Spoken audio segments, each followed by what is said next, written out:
Welcome to Illuminati Silver. We tell the truth about silver. Today is Sunday, the 31st of October 2021. And this coming week is going to be critical for gold and silver prices. So first, let's take a look at what happened last week and what we're expecting this coming week. This video is almost identical to the weekly update we published yesterday. So let's take a look.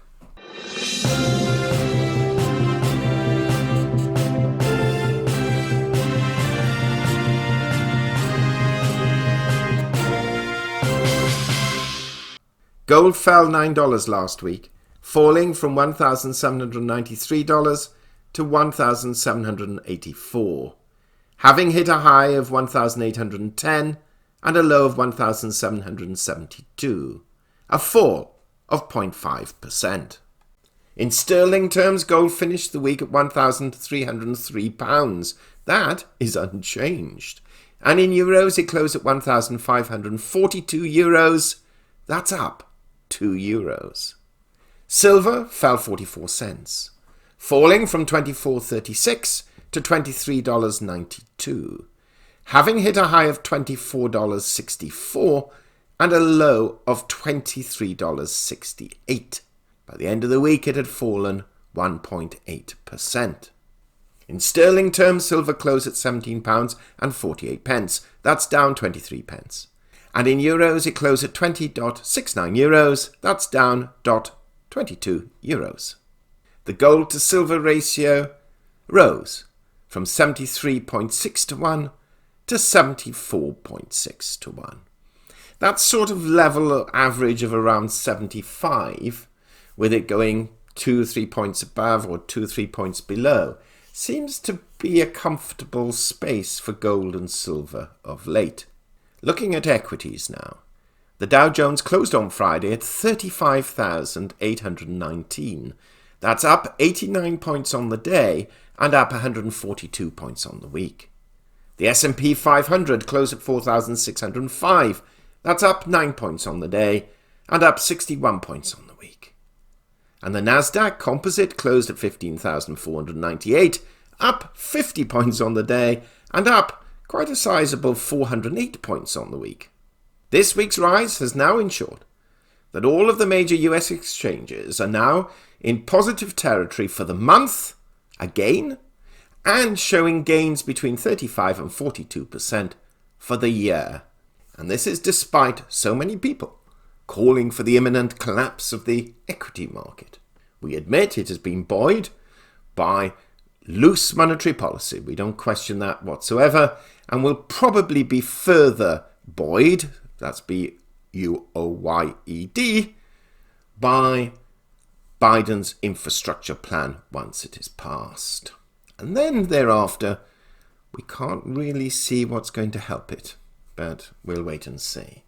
Looking at oils, obviously they're down slightly because the dollar index is up, and we have Brent crude at 83.60, that's down $1.93 on the week, and WTI crude at 82.62, that's down $1.14 on the week. The dollar index now stands at 94.12, and that's up 0.48 on the week. We said last week we expected to go up to 94, and it has done just that, albeit it took until Friday to do so. Now, we concluded last week's video with the following forecast, and then we're going to have a bit of a rant. This is what we forecasted. We therefore expect to see gold trading between 1750 and 1835, with 1720 and 1860 as outliers. We can see silver trading between $23 and $25, with $22.50 and $25.50 as outliers. While gold traded well within our predicted range, and in fact held quite a tight margin of just $38 between its high of $18.10 and its low of $17.72.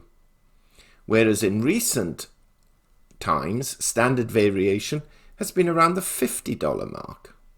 Silver traded beautifully within our normal trading range, with a disparity of 96 cents between its high and its low, reverting back to its normal disparity in normal times of about $1 or slightly over or slightly under. Now, we had one troll on our channel stating, quote, "Your margins between high and low are so wide you cannot be wrong." Really? Our predicted gold range had a margin of $85, which is just over 4.6%. And our margin for our silver range is around 8% for a whole week. Whereas there is significant amount of data, plus the prospect of a significant FOMC announcement within days.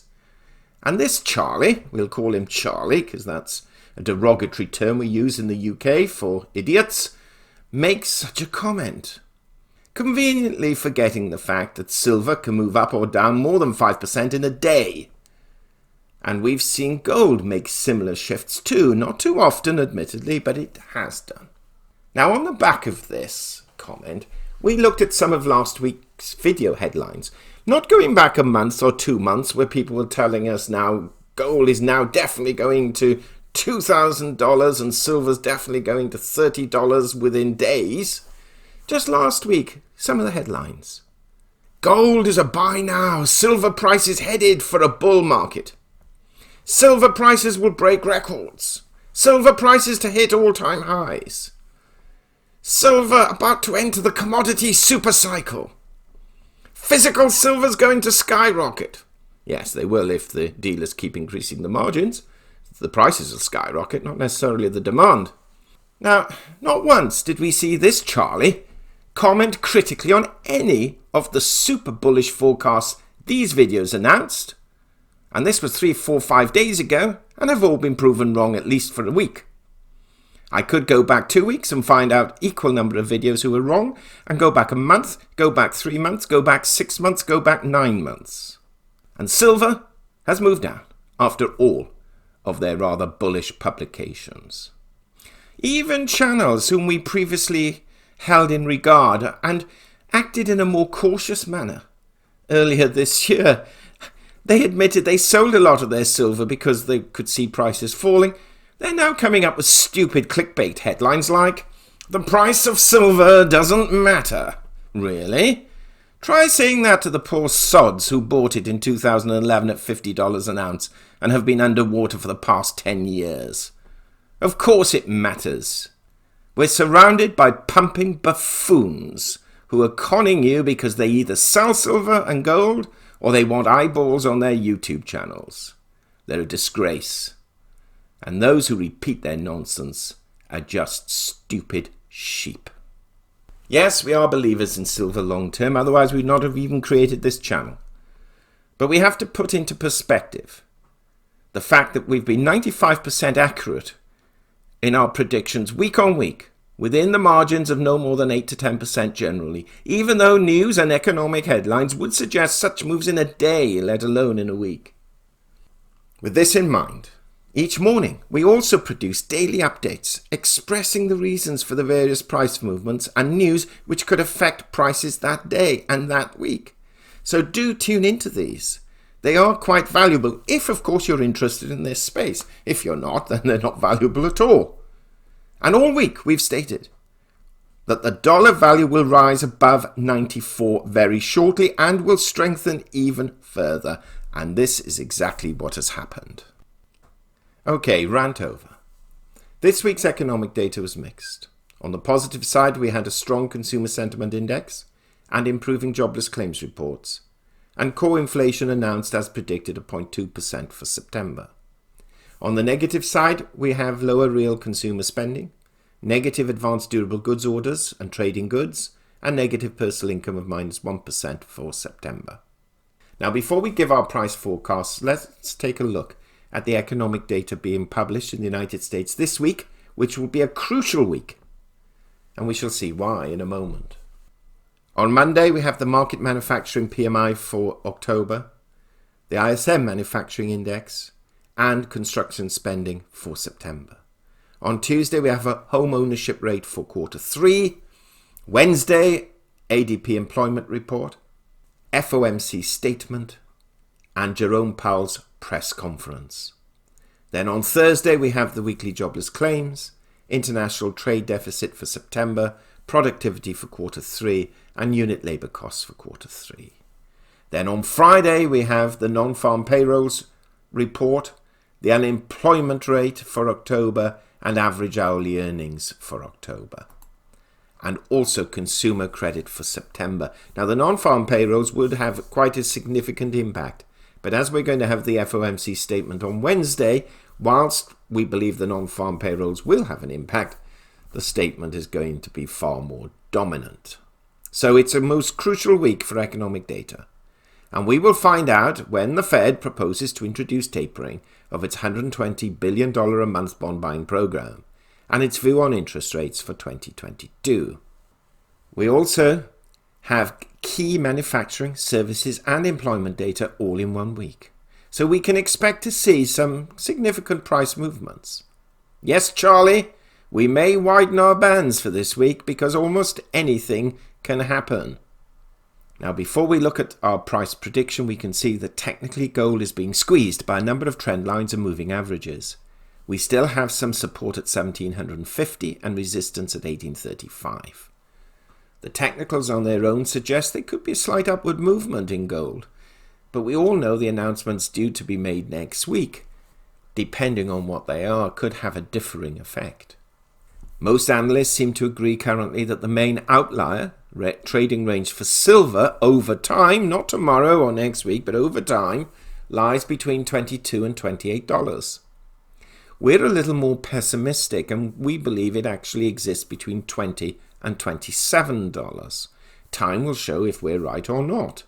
But all analysts seem to agree, sensible analysts, not pumpers, but serious people who study these things, seem to agree that it will take some time for silver to break out of these ranges. So whether you're bearish slightly like us and have a $20 bottom, and bullish like the others and have a $28 top, very few see any breakouts beyond these figures. Short term, there is support for silver at the 50-day EMA of 23.65, with psychological support at 23.50. If this is breached, and a hawkish decision by the Fed on Wednesday could indeed cause such a breach, we could see silver fall towards 23. There is resistance at 23.90, with additional resistance at 24.30. And the psychological level of 24.50 above that, and recent highs of 24.80 above that again. So the technicals are really suggesting potentially 23 to 24.80. We think they could be broken on either side. So, where do we see gold and silver prices moving next week? We're all in the hands of the FOMC and Fed on Wednesday. We're expecting to see some movement before then and then, of course, immediately after. Language on Wednesday will be important, and the Fed will be careful not to upset the equity markets too much either. We believe the tapering will come into effect almost immediately, and certainly by December at the latest. And in view of what happened at the ECB, the European Central Bank, last Thursday, we see the dollar strengthening further, which is not good for gold and silver. Now, if we're wrong and the Fed bottles it and appears incredibly dovish, we don't think they will, but Powell hasn't rung us to tell us either way, then we can see an immediate rise of at least 5% in gold and silver prices, if the Fed is very dovish. So, Charlie, we are extending our range for this week, because almost anything can happen, though we are more inclined towards bearishness for precious metals than bullishness at this stage. We therefore expect to see gold trading between $1,725 and $1,845, with $1,700 to $1,860 as outliers. We can see silver trading between $22.50 and $25.50, with $22 to $26 as outliers. What do you think? Do share your thoughts. It'll be interesting to see how it pans out. We've placed links to a number of videos we think are quite important in the description box below. Meanwhile, thank you so much for listening. If you haven't already done so, please subscribe to our channel, not forgetting to press the bell sign so you're notified of our videos as and when they're published. We wish you all, and Charlie included, a safe, enjoyable weekend and prosperous week ahead. Illuminati silver owners come from a background of banking, international wealth management and economics. Having now retired from these worlds, We are not qualified to give investment advice. Therefore, this and other productions must not be deemed to be giving such advice and merely represent the personal views of its owners.